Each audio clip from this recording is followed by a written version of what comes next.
श्री अवधूत गीता पंचमोऽध्यायः।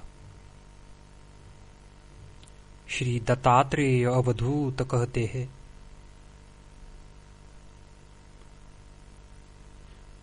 वह ईश्वर ओंकार रूप कहा गया है। पहला और पिछला इनके सार का विचार उसमें नहीं है। अविलास और विलास ये उसमें नहीं है। फिर अक्षर और अनुस्वार का उच्चारण कैसे है? इस प्रकार तत्वमसि इत्यादि श्रुतियों से तू प्रतिपादन किया गया है। आत्मा के बीच में तत्व है, तू माया से अलग है, सब में समान है। हे चित्त, तू सबकी तरह क्यों विलाप करता है? ऊपर और नीचे से अलग है, सब में समान है। बाहर और भीतर से अलग है, सब में समान है।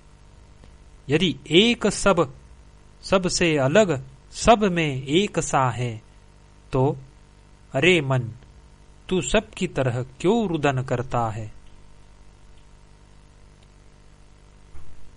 यह कल्पित और कल्प का विचार नहीं है। कार्य और कारण का विचार नहीं है। यह पद और संधियों से रहित है, सब में समान भाव है। फिर तू सर्वसम होकर मन में क्यों रोता है? न तो ज्ञान और अज्ञान की समाधि है, न देह और विदेह की समाधि है, न समय कुसमय की समाधि है। रे मन, सबकी तरह क्यों विलाप करता है? न तो घड़े का आकाश है, न घड़ा है, न जीव का शरीर है, न जीव है। कारण और कार्य का विभाग है। फिर हे मन, क्यों विलाप करता है? यहाँ सबके बीच में मोक्ष का पद है, छोटे बड़े का उसमें विचार नहीं है। गोलाकार और कार्य का विभाग नहीं है। फिर हे मन, तू सबकी तरह क्यों विलाप करता है? यहाँ शून्य और विशून्य से अलग है। यहाँ वह शुद्ध और अशुद्ध से अलग है। यहाँ सब और थोड़ा इनसे अलग है।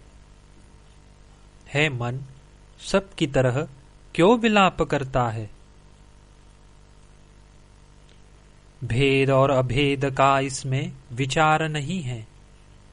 बाहर और भीतर और बीच में इनका उसमें विचार नहीं है।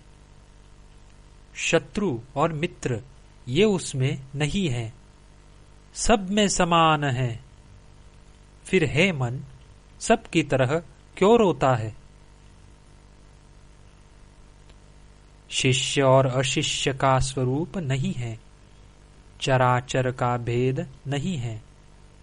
यहाँ सब में व्यापक है और मोक्ष स्वरूप है। हे मन, सब की तरह क्यों रोता है? निश्चय वह रूप और कुरूप से अलग है। निश्चय वह भेद और अभेद से अलग है। निश्चय वह सृष्टि और विसर्ग से अलग है। फिर हे मन, सब की तरह क्यों रोता है? वह गुण और निर्गुण के पाश से बंधा हुआ नहीं है। फिर मरण व जीवन का विचार कैसे कर सकता है? यह शुद्ध निरंजन और सर्वसम तत्व रूप है। फिर सर्वसम होकर मन में क्यों रोता है? सर्वसम स्वरूप में भाव विभाव नहीं है और निकाम भी नहीं है। यह बोधतम और मोक्ष के समान है। इसलिए तू सर्वसम होकर रे मन में क्यों रोता है? इसमें तत्व व निरंतर तत्व नहीं है, संधि विसंधि भी नहीं है। यदि यह सर्व विवर्जित है तो सर्वसम होकर भी तू मन में क्यों रोता है? इसके कुटी व परिवार कुछ भी नहीं है। इसमें संग विसंग भी नहीं है। इसमें बोध और विबोध भी नहीं है। इसलिए तू सर्वसम होकर भी क्यों रोता है? अविकार व विकार ये सब सत्य नहीं है। अविलक्षण व विलक्षण ये भी सत्य नहीं है। यदि केवल आत्मा ही सत्य है तो इन बातों के निश्चय होने पर भी तू सर्वसम होकर रे मन क्यों रोता है? इसमें सर्वतम जीव है। इसमें सर्वनिरंतर जीव है। इसमें केवल निश्चल जीव है। अतएव तू सर्वसम होकर मन में क्यों रोता है? अविवेक व विवेक यह सब अबोध मात्र है। अविकल्प व विकल्प यह सब अज्ञान मात्र है। यदि सर्वसम तत्व एक और निरंतर बोध मात्र है, तब तू सर्वसम होकर मन में क्यों रोता है? न तो मोक्ष का पद है, न बंधन का पद है, न पुण्य का पद है, न पाप का पद है, न पुरा पद है, न ऋता पद है। फिर हे मन, सब की तरह क्यों विलाप करता है?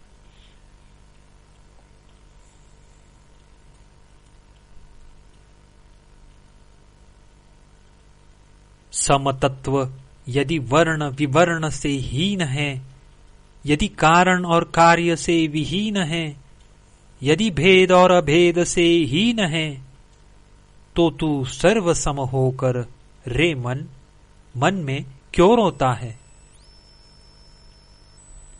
यह तत्व सर्वनिरंतर सर्व चैतन्य जागरूक केवल निश्चल भाव में सर्व चैतन्य है। इसी तरह द्विपदादि विवर्जित सर्व सब में ही चैतन्य है।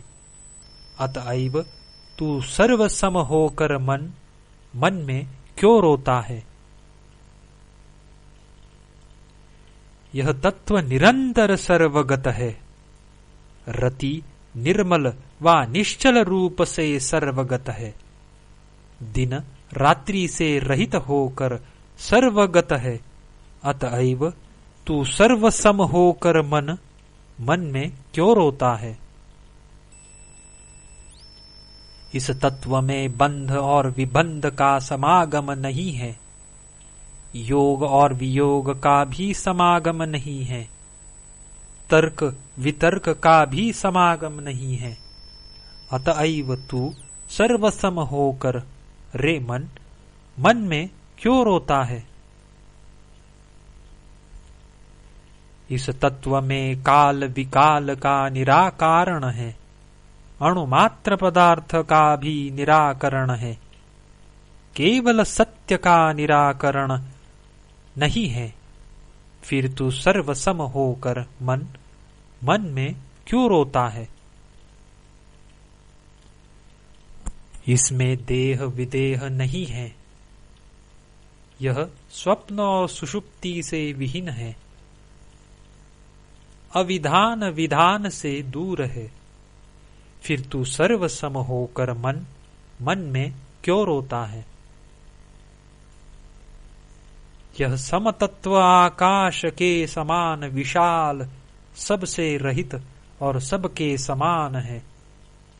यह सार और विसार और विकार से रहित सर्वसम है। अतएव तू सर्वसम होकर मन में क्यों रोता है? इसमें धर्म और अधर्म में विराग होता है, वस्तु और अवस्तु में विराग होता है, काम और विकाम में भी विराग होता है। फिर तू सर्वसम होकर मन में क्यों रोता है? यह सब मम तत्व सुख दुख से रहित, शोक विशोक से विहीन, गुरु शिष्य के रहित परम तत्व है। तब सर्वसम होकर तू मन में क्यों रोता है? इसमें सार विसार का अंकुर मात्र भी नहीं है। चला विषमता अविचार या विचार कुछ भी नहीं है। फिर तू सब सम होकर मन में क्यों रोता है? इसमें सारों का भी सार है। अपने भाव के विभेद के कारण से यह तत्व कहा गया है।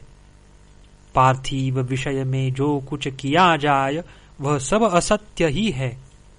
अतएव सर्वसम होकर मन में क्यों रोता है? बहुधा श्रुति कहती है कि आकाश आदि सब पदार्थ जो दृष्टिगत हो रहे हैं वे सब मृग तृष्णा के समान हैं। अतएव यदि एक निरंतर और सर्वसम है तो तू मन में क्यों रोता है? न तो यह काव्य है और न इसमें छंद के ही लक्षण हैं। समरस में निमग्न होकर अवधूत शुद्ध भाव से इस परम तत्व को कहता है। इति श्री दत्तात्रेय विरचितायाम अवधूत गीतायाम स्वामी कार्तिक संवादे आत्मसंवित्त्युपदेशो नाम समदृष्टि कथनम नाम